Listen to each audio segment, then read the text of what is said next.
It goes back to what you were allowing in, who you were hanging around. Yep. And you have to have enough self-worth. Yep.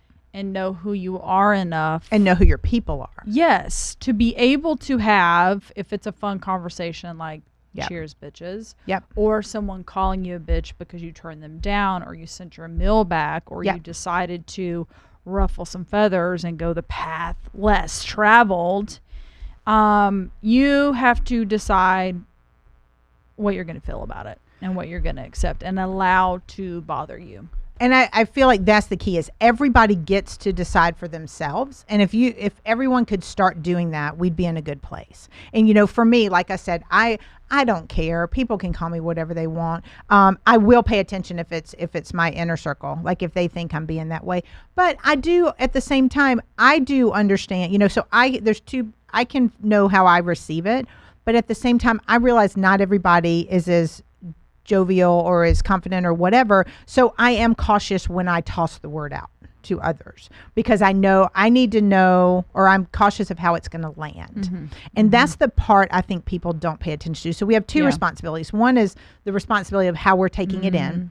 And that's where we're getting to knowing yourself, being confident in yourself and what you're doing, and knowing your people, so you know who it should take you. But at the same time, we all have a responsibility. And this is not just with the word bitch, but it's important with words like that.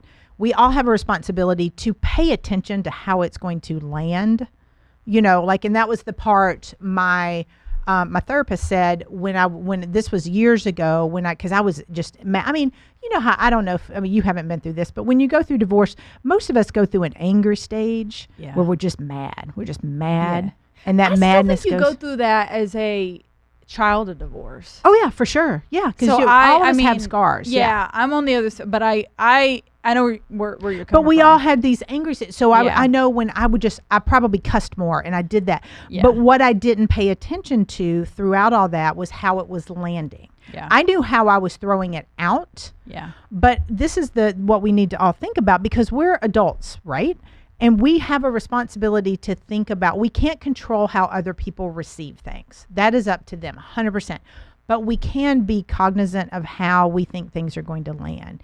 If I know me calling someone a bitch is going to have them crying in a corner in a tizzy for the next week, maybe I shouldn't call them that. Yeah. Unless I'm trying to aggravate them. But no, I mean, maybe I shouldn't. Yeah. And that's where our responsibility lies, is how are things going to land? Because I feel like so much we hide behind, and we talked about this last week, we hide behind our computer screen a lot. A lot of us do.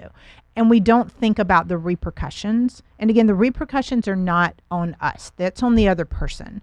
But I do think we can be a little kinder to throw it out. So if we could shift, you know, if world, as you're listening, if we could shift to really using words of affirmation, not words of de-affirmation.